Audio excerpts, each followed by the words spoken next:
and go to Israel and put it. Okay, today's daf is Masechta Baba Kama Daf Chuf Tes, and we're going to start from Daf Chuf Ches Umid Beis. Okay, by the first Mishnah on the page, discussed that yesterday, so we're going to just start with the Gemara. The Gemara says like this: Itmar, we learned. Rabbi Yehuda, Rabbi Yehuda says, when you make the announcement, what do you make? What do you say? Let's say you found a coat. Do you say I found a lost item, or do you say you found a coat? You announce that you found something that was lost, but you don't say what it is. Rav Nachman says you announce that you found a coat. Says the Gemara. Rav Yehuda is very cautious. You say you found a lost item. If you're going to say you found a coat, I'm going to be concerned that somebody, a deceitful person, is going to know that somebody else lost the coat, and he's going to claim, knowing which coat was lost, that this was his, and maybe he'll bring women. So don't say what exactly was lost. Rav Nachman says, Galima Machros. You do announce that the exact item that was lost. You announce the coat was lost. L'ramai loy chashina. We're not concerned about deceitful people.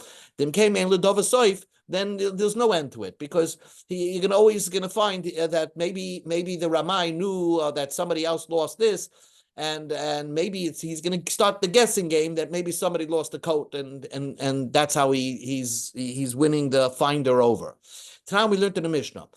The Mishnah says, Omar Saved, if a man tells you the item that was lost, and he didn't give you the signs, the simonim on that the item has, the Mishnah says, don't give it to him. So if you're telling me now that there's a novelty to that. If you tell me that the idea is that the person announced that he found a lost item, so then the Mishnah has a novel response. Even if the guy approaches you and says, I know what you found the coat. But if he doesn't give simonim, then we're not going to return to him. We're not going to return it to him. So that would be the novelty of our Mishnah, that if he just said the lost item but didn't give the simonim, you shouldn't give it back. Eli Amrit, but if you're going to say Galima Machris, so he announced that he lost the coat. So what does the Mishnah say? Ama Ihu Galima, the person who found it says, I found a coat. The Ama Ihu Galima, and the person who says it's his says it's a coat. Does the Mishnah need to teach you that if you didn't give Simonim, you don't give it back to him? What proof is it that it belongs to the guy who claims it's his? You could learn pshat in our Mishnah that he actually says, I found a coat. If he says a coat, and he says simonim, then you still wouldn't give it to him. But what would the Mishnah mean that you did not give simonim? He didn't give the exact simon that defines it. He said it's a blue coat. Well, there are millions of blue coats, so you would have to say the dimensions, more or less, to prove that it's yours. That's the Chiddush of the Mishnah. That even though you said it's a blue coat, the guy says, I found the coat. You said it's a blue coat, we still wouldn't give it to you, because you have to say the dimensions or something that indicates that the coat was yours. Or, the Mishnah says, a Chiddush, if you have a deceitful person, right, bankman freed. So then, even if you would give a simon, you don't give it to him. Tarabanan, the rabbis taught, Brishoina, in the beginning, call me Sha'avdalai Aveda, Hayinoisin Simanav. In the beginning, in ancient times, and back in the 1950s, we trusted everybody. If a guy lost something and he gave a simon, we would allow him to take it. But then it increased deceitful people amongst the Jewish people. Hiskinu, the Chachamim made a rule,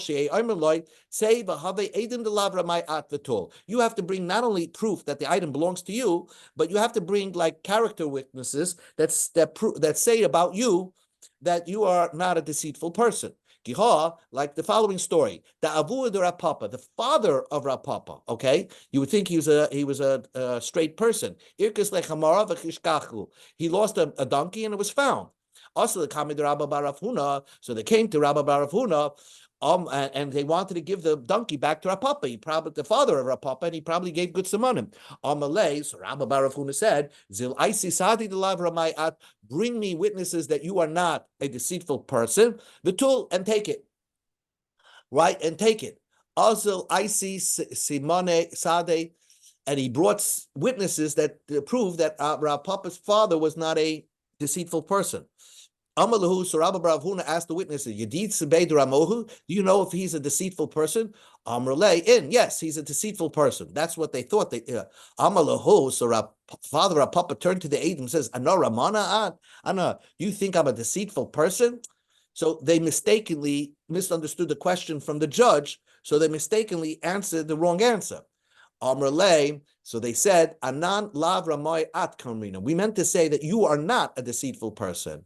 So therefore, that's how he cleared his name, the father of Papa, and he was able to collect his donkey back. Amar Rabba Bar Huna, Mistavra, a person wouldn't bring witnesses that are going to be detriment to himself. So he probably brought good witnesses that were a good character witness, and we allow them to re-explain themselves if they answer the question wrongly. Mishnah says, if you find something that produces and eats, in other words, let's say you found a cow. The cow produces milk. So the cost of feeding the cow will be offset by the milk that it produces. Don't sell the cow. You should let that cow produce the milk and eat from it, from what you sell the milk. And that's how you sustain the cow. The reason is because we don't want you to start selling the lost items, even though it's a hassle for you to keep it, is because the person that lost it really wants his cow back. He doesn't want the money back. So therefore, you as a finder has an obligation to hassle yourself with the item that but let's say you found something that doesn't, it's not worth its weight. It doesn't produce anything. For example, let's say you found a cat, a lost cat, CAT. So then you're going to be feeding it and be busy with it. So then the Torah gives you a right, you're mocher. You're allowed to sell it. The Torah says, you return the item to the person that lost it. Make sure that you have something that you're going to return it to him. In other words, if you're not going to sell the cat, so then by the time the guy who claims the cat was his, you've been feeding the cat all this long for months. So you're going to say, okay, the cat is yours, but you owe me half the value of the cat because I fed the cat up until now. So therefore, you sell the cat and you give him the money if the guy claims, the guy comes and claims that it was his cat that was lost. But let's say you sold it. Let's say what's the money? Can you use the money? You're allowed to use it. You're allowed to use it and borrow it, lend yourself, or invest it. If you lose the money, you're responsible to pay it back. Because normally, if we'll see more about this in the Gemara.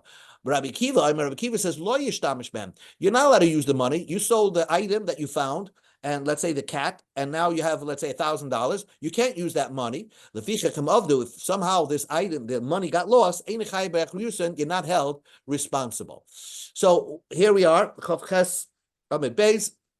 and we're at the Gemara. Says the Gemara, Uli Oilam. The Gemara says that if you find a cow, the Mishnah says, we use that example, if you find a cow, you have to have the cow produce milk, and then you feed it. And you keep doing it that way. Because you're not losing money by hassling yourself with this cow, because it produces milk that you can sell that allows itself to be fed. Says the Gemara, Oilam, do you have to do this forever? Until 12 months. And until 12 months, you have to be busy with the animal that you found. Don't sell the animal. We learned the same thing. If you found a donkey or a cow, you have to be busy yourself and hassling yourself to keep this cow and donkey around for 12 months. If you don't, the person that lost it didn't show up yet, you estimate the value and then you sell it. And you put the money away. If you have a calf or a foal, which is a small horse, right? So they don't do anything. Then you have to keep them around for 2 months. From there on, then you sell it and then put the money away.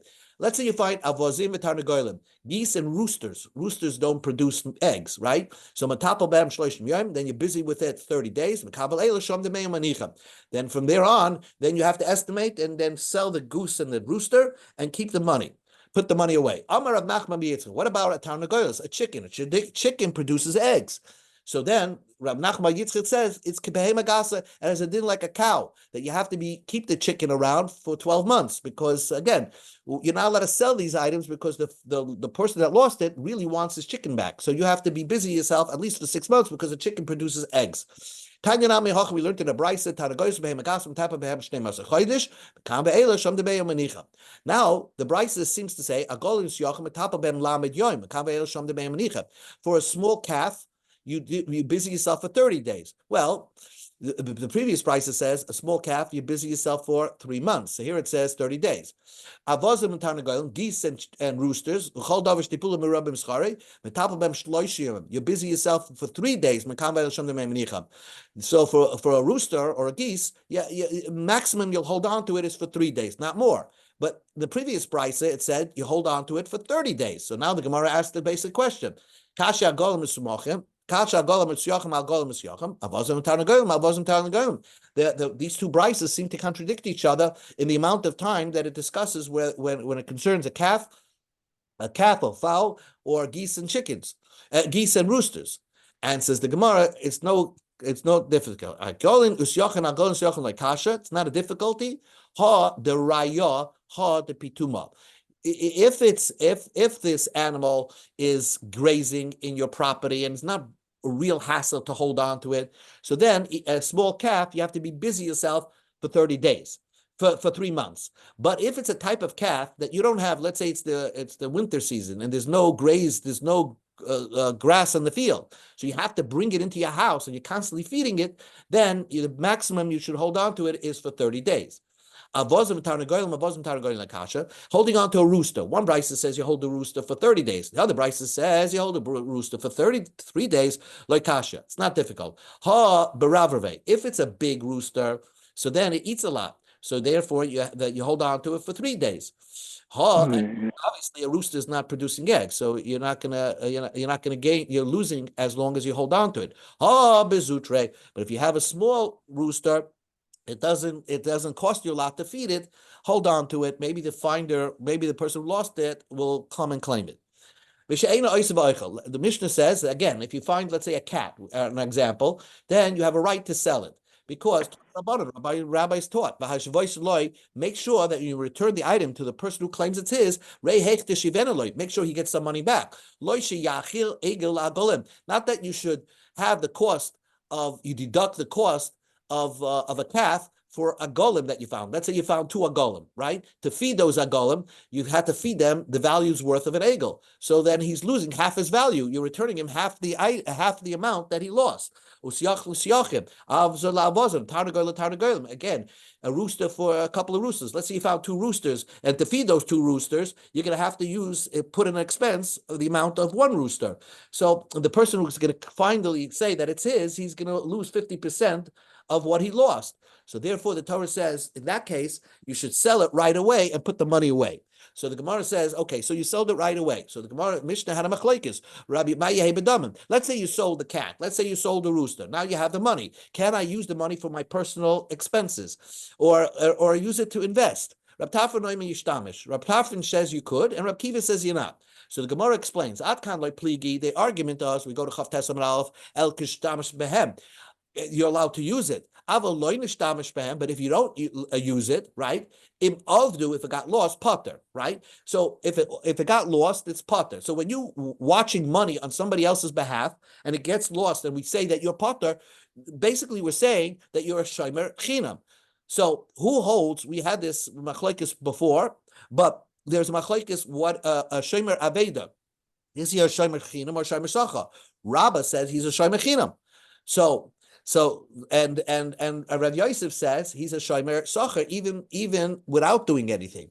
So le'mei tehevet yufta Rav Yosef. Let this Mishnah be a contradiction, a refutation against Rav Yosef. The Itma we learned shomer aveda, somebody who's watching a lost item.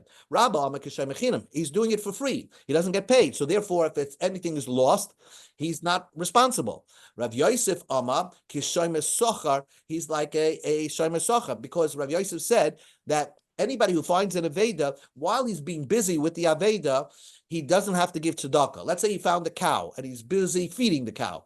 So during that time, if a poor person would ask him for tzedakah, he would not be required to give tzedakah. So basically, he's saving money by not giving tzedakah. And that way, Rav Yosef calls every shomer aveda a shomer socher.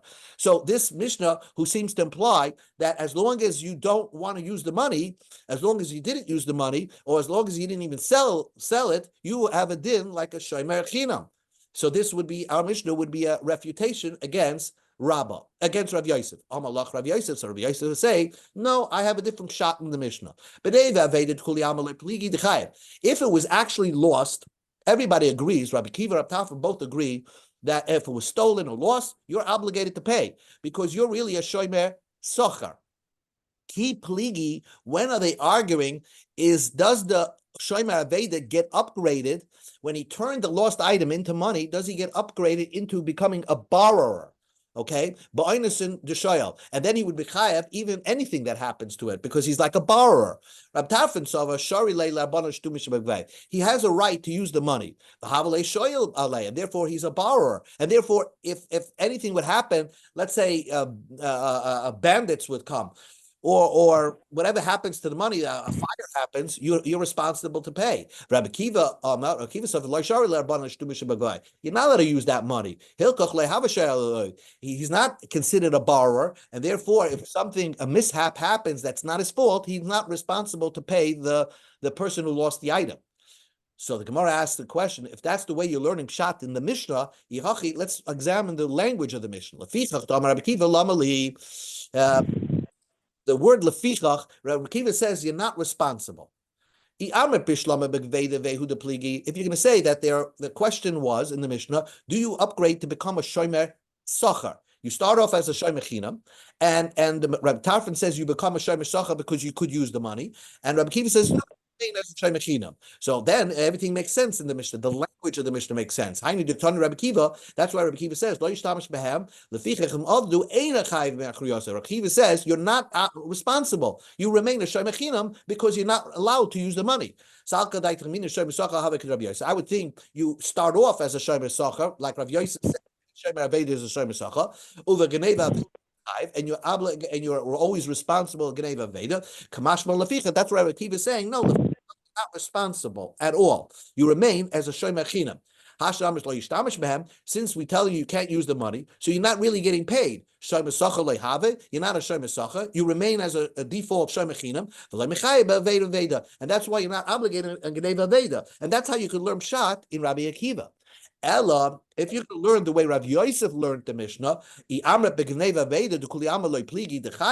you're going to tell me that everybody agrees you start off as the fact that you found a lost item, you are a shomer socher, right? So everybody agrees you're responsible. Key piggy ba'inch in the show. The b'chleikus is, do you get upgraded because we're allowing you to use the money to become a borrower? And my lefichach to Rabbi Kiva, then what is Rabbi Kiva trying to say? You're not responsible. You always were responsible. This is what it should Mishnah say. You're not allowed to use it. I know you're not a shoyel. You're not chayav for mishaps or like a shoyel would be. But I know your default is shomer socher. So obviously, you don't have to tell me that you're not responsible. So what is the lefichach according to Rabbi Kiva? Fichach Rabbi Kiva lamali. And says the Gemara, Mishum lefichach to Rabbi Tarfon, because Rabbi Tarfon used lefichach, the word lefichach. Rabbi Kiva also used the word lefichach. Lefichach to Rabbi Tarfon lamali. What is Rabbi Tarfon exactly saying? Hachi kamar, and this is the way Rav Yosef learns Pshat in the Mishnah. Again, Rav Yosef says every shomer socher starts, every shomer aveda starts off as a shomer socher. The fact that Rabbi Tarfon allows you to use the money, in other words, if you had to sell the cat and now you have money, Rabbi Tarfon says you could invest that money until the lost person, the person who lost it, claims it. So that upgrades you to a shoyel. So this is what Rabbi Tarfon means to say. Since the rabbis gave you permission to use the money, it's as if you already started using money. You're very responsible for that money, for any mishap, any oinus. Says the Gemara, the example that the Rabbi Tarfon used, if it got lost, the word avdu means it got lost, not your fault, and only then you chayav. So what did Rabbi Tarfon mean? You go to Amid Bey. Go to Amid Beis. Kidarabba. Rav Tarfon meant it didn't mean get lost. Amarabba nignavu balista mezuyim. Avdu shetava b'svidasa b'yam. Nignavu doesn't mean that it was like not your fault. Nignavu was a real oinus. Nignavu, not that it was your fault. It was a real oinus, like armed bandits came. Or avdu means shetava b'svidasa b'yam. Your ship capsized in the sea. In other words, let's say you brought the money onto a ship, and the ship capsized and the money fell over. And therefore, it's not your fault, right? So you're still obligated to pay. That's what Rabbi Tarfon holds. Okay, so you have now two ways to learn Pshat in our Mishnah. Either you learn Pshat in the Mishnah the way Rabbah learned Pshat in the Mishnah, that Shomer Aveda starts off as a Shomer Chinam, but the fact that he could use the money according to Rabbi Tarfon, you're upgraded to a Shomer Sachar, and Rabbi Kiva says he's never allowed to use the money, so you'll remain as a Shomer Chinam.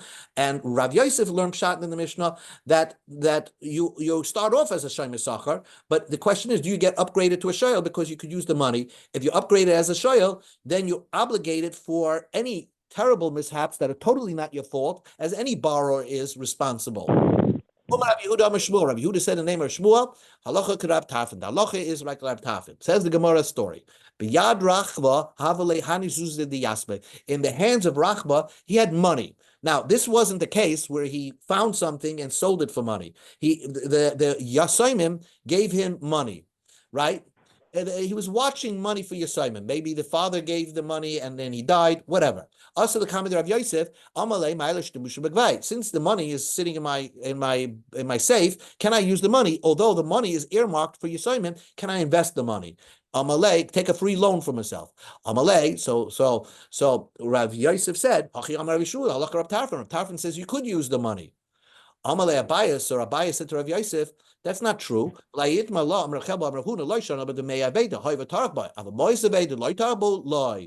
other words, the only time we allow Rav Tarfon allowed a person to use the money is if you found an item, a cat. So you were busy with the cat, and now you had to sell the cat, and you received money. So then Chachamim gave you the right to use the money because you were busy with the Aveda, with the lost item that you found.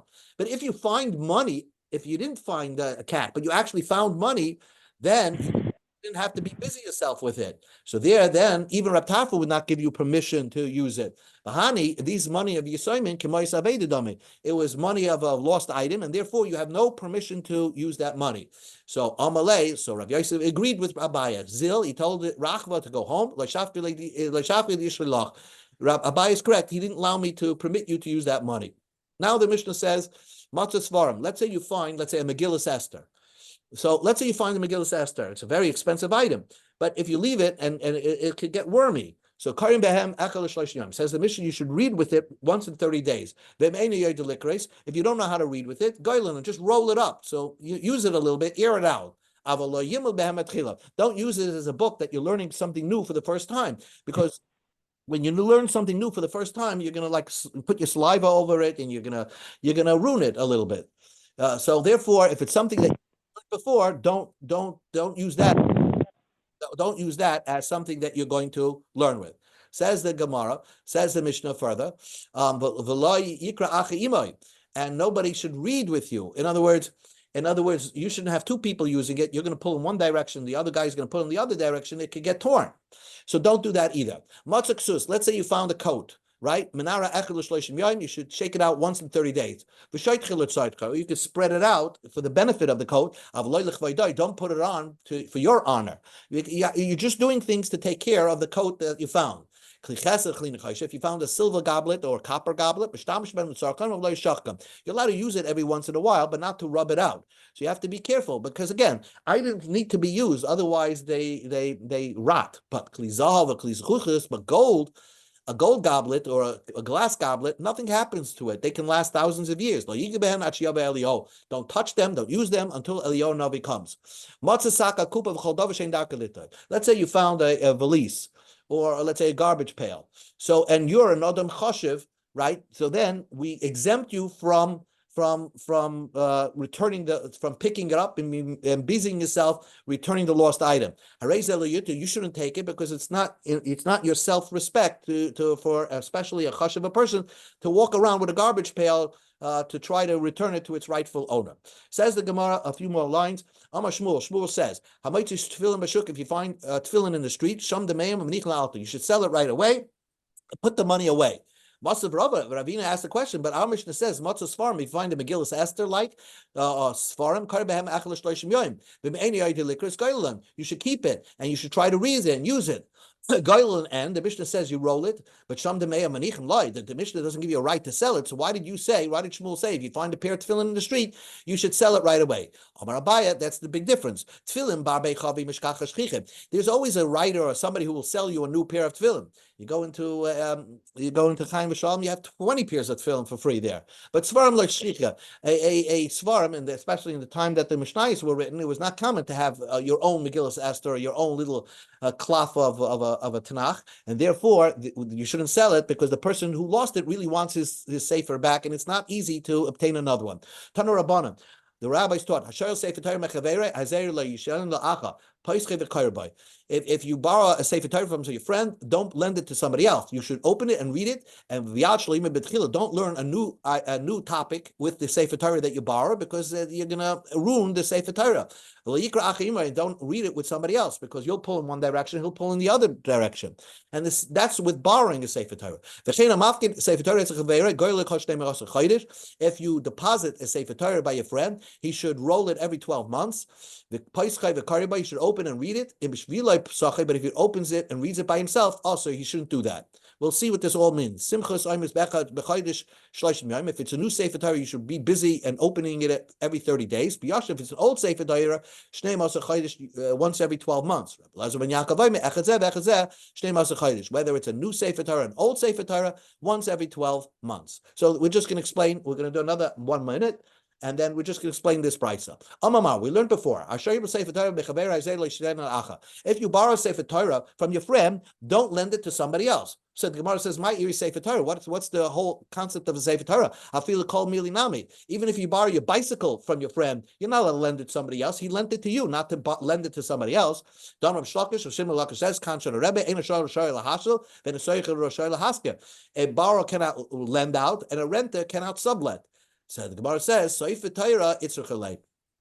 Sefer Torah is a chiddush.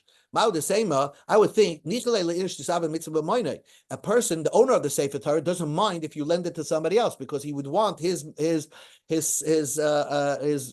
possessions to be used in a mitzvah. Kamash Malan, since you borrowed the Sefer Torah, if you don't know for sure, don't lend it to somebody else. So the Gemara says, of course, if you borrowed it, you should open it and read it. Why did you borrow the Sefer Torah if not to open it and read it? And says the Gemara,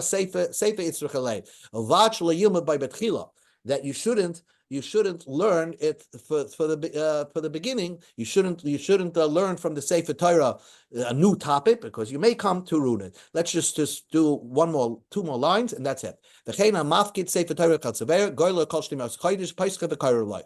So the Gemara says, if someone that gave you a Sefer Torah to watch, you should roll it every 12 months, open it and read it. So the Gemara says, what's